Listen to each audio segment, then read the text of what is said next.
Alright, what's up, Dragon Brood? Today we're going to embark on a video series where we're going to try to cover all the different ways to tell you about everything you need to know about Brothers War. And today we're going to be talking about the most underrated cards, so that way you kind of know the things people aren't talking about as much and give you some reasons why they might be better than we think they are. So let's hop right in and take a look at the most underrated cards from Brothers War. Now, these are not being presented in any particular order. These are just cards that I think overall have been underrated and might be better than we think. So we're going to start here with Steel Seraph. It's a 6 mana 5/4. However, it does have Prototype, which is one of the new abilities. You can play the card for 3, so a colorless white for a 3/3. Otherwise, it has Flying. It's at the beginning of your upkeep at the beginning of combat on your turn.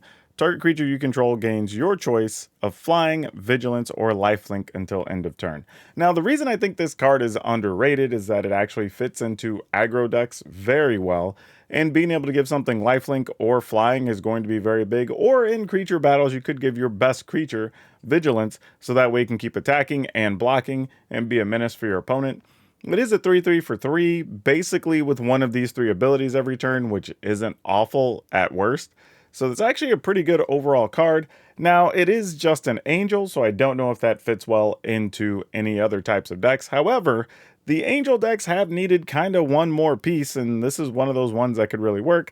And it's possible that because of Giada, you get to play this a little bit cheaper, and you might get a full-size 5/4 flyer. That's actually nothing to turn your nose up at. Even again, as 3 mana, a 3/3 flyer with one of these other abilities could also be very good on its own. So I think this card is actually going to show up more places than we think right now. Alright, next up we have Urza, Prince of Kroog. Now, I know some of you are probably saying, like, no, you got the wrong Urza, it's the other one that's better. Like, the thing is, this is one I don't think I've seen people really talking about. But let's look at the card real quick. It's 2 colorless, a white and a blue, so 4 total mana for a 2/3 legendary creature, Human Artificer.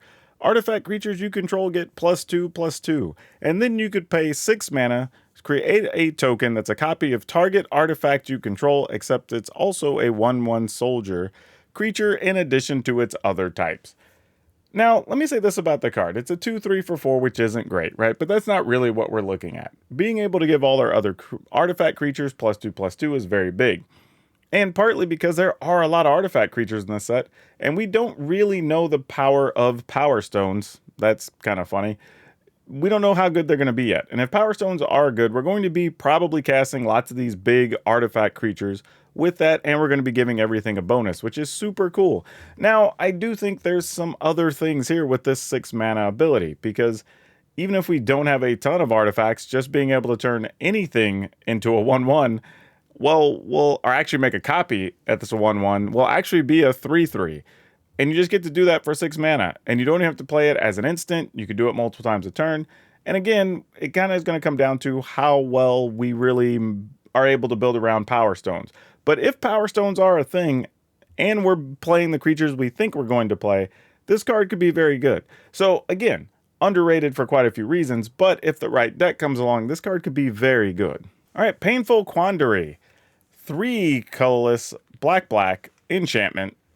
Whenever an opponent casts a spell, that player loses 5 life unless they discard a card. Now, the one thing I want to point out about this is a reprint, so, there's that. And the old one in Scars of Mirrodin was actually pretty highly sought after, still being like $12, so this will have some value, but don't expect it to be too expensive. That said, I also learned that Quandary, even though I've said the word a bunch of times, actually has a second A in it. I don't know how I missed that in grade school. All right, now that out of the way, let's talk about the card itself. I do think this is actually a real ability, partly because there's a lot of games where you get late in the game, your opponent's just top decking, or we're having to hold on to a card to wait till later to have the opportunity to use it. I mean, think about this. We have the Werewolf already that people play, and a lot of times we don't want to target that to kill it because we don't want to discard a card. Well, what if, like, every time we played something, we had to discard a card, right? Or gain a bunch of life to offset the 5 life we might lose, right? This is actually real. Now, I will say the issue it has is that you have Invoke Despair and the like that are also 5 mana, so I don't know if this fits into those builds. However, discard decks have been right on the cusp of really being something, and if that's the case, Painful Quandary could make discard decks actually really good again, because you put a lot of pressure on your opponent, and at worst, you're going to slow them down where they can only play something every other turn or get hit for 5 mana. Razorlash Transmogrant. It's a 2 colorless artifact creature zombie, 3/1. It can't block. You can pay 4 colorless black, return this card from your graveyard to the battlefield with a +1/+1 counter on it. So it would be a 4/2. This ability costs 4 less to activate if an opponent controls 4 or more non-basic lands. Now, the interesting thing about this card is that I think a lot of people have been wanting to play mono black aggro for a minute, and it's taken some different forms, and some of that's kind of gotten derailed because we've had the recent Shieldred, Invoke Despair, Liliana kind of situation being the core of a lot of black decks. Whichever way you go, we're seeing that a lot. This could shift those decks away from that, right? Getting a 3/1 for 2 is very good. The ability to get it back out of the yard is good. And we already know there's a lot of people playing the Triomes from New Capenna. There's going to be a lot of people playing the Pain lands from the new set and from the last set. So there's a good chance your opponent's going to have 4 non-basics. Now, of course, if you're still seeing a bunch of mono red, mono blue, whatever, like obviously those aren't going to have a lot of non-basics, but outside of those, this actually might have a lot of real value. And getting it back as a 4/2 is actually real, or even the event if you're playing something like a sacrifice deck where you can just keep sacrificing it and not have to sacrifice your other stuff and just keep getting this back, right? That's the thing, especially if you only have to get it back out of the yard for 2 mana. So it actually might fit in a few different places. Weirdly, it's also a zombie, so that might come into effect at some point. I doubt it. I don't know, but it could matter because, we haven't had a ton of quality zombies, so maybe this fits that. So it's a very interesting card that it can fit into quite a few slots, and it works in some weird corner case situations and some quirky decks, or it could just be a beatdown creature. So I'm not 100% sure how to feel about this card, but I definitely feel like it's better than we're giving it credit for. All right, next we have Clay Champion. It's X and 4. For an artifact creature that's a construct, it's a 2/2 on its face. However, it enters the battlefield with 3 +1/+1 counters for each green spent to cast it. When it enters the battlefield, choose up to 2 other target creatures you control. For each white spent to cast this card, put a +1/+1 counter on each of those creatures. So this is actually pretty interesting, right? Let's assume you only pay green mana for this card, and you're putting it in some type of green heavy deck. You're going to be able to get, and what is that, an 8/8? So you get, if you paid all green for it, 4 green mana gets you 3 each. So you're going to get 6 +1/+1 counters. So you're going to get an 8/8 for 4 mana. That's actually pretty damn strong. Now, admittedly, this doesn't have trample or anything like that. However, you can give it trample or flying or whatever, depending on how you have this set up. Matter of fact, if you have this with the Steel Seraph, you could then give this lifelink or flying, and it becomes a big menace if you happen to be playing these in the same deck. And you're saying, why would I be playing these in the same deck? Well, because of that second ability. You need to pay white if you want to put counters on other creatures when it comes into play as well. So let's say you paid 2 green and 2 white. This comes into play as a 5/5, and you get to put a +1/+1 on 2 other creatures. Or if you just paid 4 white, then you get to put 2 +1/+1 counters on 2 other creatures. So that's actually pretty cool too. So this is actually overall just very interesting as a card. And of course you could pay more than that, right? It's 4 and X. So if you draw this late game and you have a bunch of white mana, you just get to make 2 creatures really big, or you get to make this gargantuan or whatever. There's a lot of different combinations you could do with the mana. I think this is actually very good. Now, my problem with the card though is I don't know if we want to be playing this in a white aggro deck, if we want to be playing in some mono green. Do we want to play this in some Selesnya, Power Stone, whatever type deck? Like, I don't really know. And I think that's the reason it's kind of gone under the radar right now, is while it's really good and it makes a really big creature, I don't think we quite know where it's going to live just yet. And that's a big reason it's probably underrated. Mechanized Warfare. It's a colorless red enchantment. If a red or artifact source you control would deal damage to an opponent or a permanent an opponent controls, it deals that much damage +1 instead. Now, this becomes really interesting because a lot of times when we have this version of the card, it often says red sources or when a creature does whatever. But this is actually different. This says a red or artifact source. So that means, one, it could be artifacts or red creatures. Also doesn't have to be, or actually artifact or red source. It also doesn't have to be a creature. And that makes a really big difference because you could be playing something like the Anvil, right? Onicult Anvil, dealing damage every turn. It happens to be a red source, so it's going to deal extra damage. right? Maybe you have something that's just an artifact that's pinging the opponent, or even just an artifact creature you're attacking with. Or you could be playing red and some other color and playing some of these new artifact creatures that might be black or green or whatever. They still count as artifacts. They'll be dealing extra damage as well. So this is a very interesting card because I don't think we have a spot where it lives just yet. But even in just a mono red aggro deck, playing this makes everything deal more damage, including your spells, because your spells will be red. So now those play with fires now deal 3 instead of 2. And that's actually a really big deal. Or whenever you have multiple triggers go off in the turn, let's say something like a Thundering Raiju, whenever it gets its attack trigger and deals a damage, it's going to deal an extra one, and then the card itself is still going to deal a extra damage if it hits an opponent. Because it does say specifically if it would deal damage to an opponent. Oh, it says it's or a permanent opponent control. So even if a creature blocks. So yeah, this is just good all the way around. Yeah, this card, this is going to be a problem. Like, I don't know in what deck, but the person who plays this is going to get a lot of extra damage out of this card. And it doesn't have to do a ton. If this card just accounts for like 4 or 5 extra damage over the course of the game, it's going to be worth that 3 mana. Next up, we have Urza's command. 2 colorless, blue for an instant, and you choose 2 of the following. Creatures you don't control get -2, -0 until end of turn. Create a tapped Power Stone token. Create a tapped 0/0 colorless construct artifact creature token with this creature gets +1/+1 for each artifact you control. Or scry 1, then draw a card. Now, getting to choose 2 here is actually pretty powerful, and I believe of the commands that came out in this set, this is the only one that's an instant. So that makes a bit of a difference too, and it's also, I think, the cheapest of them. Well, technically, I believe the Mishra's one actually is a red and X, so whatever. But this really overall is most likely going to be the cheapest of them. And these kind of work in conjunction in some cases, right? You get to make a Power Stone, and then you get to play a tapped creature. It's going to be a little bit bigger because you already own a Power Stone, so even if they got rid of your other artifacts, you get to have that.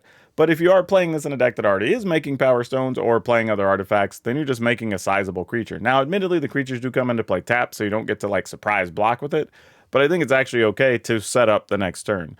Or if nothing else, you scry and draw to try to find something. This is overall a really good card. I would say even against tokens decks, this card isn't terrible, right? Or even just any aggro decks where your opponent's attacking with 3 or 4 things, you basically prevent 6 damage if they're attacking with 3 things, right?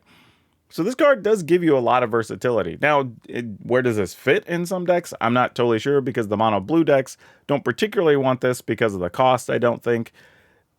Is there a way that maybe blue-white control wants something like this? Quite possibly, especially if they're playing like versions of both of the Teferis, being able to untap land and leave mana up. Like, there's some trickery they could do there with that setup. But I think this card is going to be one of those cards you don't really play 4 of. You probably play 1 or 2, but it's going to become that card that some of us are going to have to worry about this being a thing just because your opponent has 4 mana open, right? So I don't think it's great in and of itself, but it's just good enough that I think it could cause some problems during gameplay.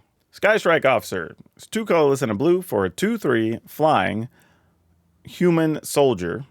But it has the ability, whenever this card attacks, create a 1/1 colorless soldier artifact creature token. Then you can tap 3 untapped soldiers you control and draw a card. Now, I do think this card is pretty good, and part of that is going to also come down to how good the soldier decks actually are. I think there's a few things that could keep them in check, but I also think that they could be very powerful because they got a lot of tools in this set. I like the fact that it makes tokens when it attacks. I like the fact that it can let you draw cards. The thing about this card, though, that I think has maybe kept some discussion down on it, is that the 3-drop slot in several decks is already going to be crowded. As a matter of fact, we got another very good soldier in this set that's also 3 mana, and we're going to talk about that in another video. So this is one of those cards that, even as good as it is, I don't know how many you play in the deck. Right now, my first instinct is to say you play at least 3 because it has flying, and it's just going to allow you to come over the top if you have anything that's giving a bonus to your other creatures. So yeah, this is a tough one, but I think this really sits on the cusp of, I think you're going to have some communities that think this card is super great. You're going to have some communities that think this card is overrated. I'm kind of in the sense of like, I think it's underrated right now. I think it's going to be better than we all think it is, and it might even win out a lot of those 3-drop slots over some other cards. Speaking of 3 mana cards, Loran of the Third Path. 2 colorless, and a white for a legendary creature, Human Artificer, 2/1 with Vigilance. When it comes into play, it destroys an artifact or enchantment, and you can tap it and you and target opponent each draw a card. Now, I think a lot of people have looked past this card because they look and say, like, why do I want me and my opponent to both draw a card, right? There's not a thing you're going to want in a lot of situations. Now, oddly, if you do happen to be playing a blue-white discard deck and you have a way to make them discard cards reliably and you can keep their hand down, then like maybe, but even then, I don't think you want to give them cards. But if you are just searching for something, it could be reasonable to do if you're close to ending the game. Though in most cases, this is simply just a 2/1 with Vigilance that actually comes into play and destroys an artifact or an enchantment. And there's going to be a lot of those in the format. The card drawing thing, it's a little bit of a bonus. Again, I don't know when totally you want to use it just yet, but there's probably a lot of times it's not going to kill you to be able to go ahead and try to go for it if you're just looking for one more creature or one more counter to protect yourself or whatever the case may be. I think, though, that's the whole thing, though. When you think about the equilibrium of me drawing a card and my opponent drawing a card, I think it's just one of those things that makes people pretty uncomfortable. And that's probably one of the reasons people are underrating this card. But we've basically played this card before in green that just comes into play and destroys an artifact or enchantment, and it didn't have Vigilance. So, yeah, this is actually fine on rate and has a really good ability because we're going to be in an environment where pretty much every deck's going to have artifacts or enchantments, I would imagine. And this is actually not bad. It's one of those cards you can main deck and know you at least have some answer to both artifacts and enchantments without having to play a bunch of extra spells if you want to lean on creatures. This is probably my most controversial card on the list, and it's Lay Down Arms. 1 white, sorcery, exile target creature with mana value less than or equal to the number of planes you control. Its controller gains 3 life. This is one where I think I've seen enough people talk about it that I can't say it's highly underrated. I just think it's somewhat underrated. Partly because I don't think we really know how many decks are going to have a significant number of planes. However, I don't think you need a lot. Like, if you can just even get to 4 planes or 5 planes, and this includes playing the Triomes from New Capenna because they count at each basic land type, or you're playing any of the other lands that come into play tap that count at each type. If you're playing the right deck, this could be good. The thing about this card, though, for me is that it could be in both aggro decks and control decks as a reasonable removal card, depending on what the build of the deck is. I mean, the thing is, too, it targets mana value and not power or anything of the cards. The thing, though, that could be an issue is if we do see a lot of these prototype creatures where the cost of the card is still the upper end, however, the upper casting cost on the card. So if it's 7 or 8 or 9 mana, then it's going to become really hard to remove it with something like Lay Down Arms. However, if we are worried about soldier decks or the mono blue decks or the aggro decks or whatever, like, this is something that could work pretty well against a lot of those for just 1 mana and still allow you to do something else on the turn. Giving your opponent 3 life seems more than fair. I mean, we would play Swords to Plowshares in older formats. We play all kinds of other things that give opponent a little bit of value to get rid of the threat, and this is still worth it. So yeah, this is actually a really cool card. The only real downside to this card is that it's actually sorcery and not an instant, and that could be enough for some people to not want to play this as one of their removal of choice, especially since we got other stuff like Go for the Throat or whatever reprinted in this set. So yeah, interesting card overall still, and I think it is very powerful. Now, what I want to know from y'all is what cards have you seen that you think nobody's talking about? What cards you think they're underhyped, or maybe we're just ignoring? You've not seen any creators mention it, because I'm very curious what's out there that people have their eyes on that might actually be pretty good, or maybe I should put into a deck to start the season. But yeah, let me know down below. Otherwise, that's all I have for you for now. We'll see you next time.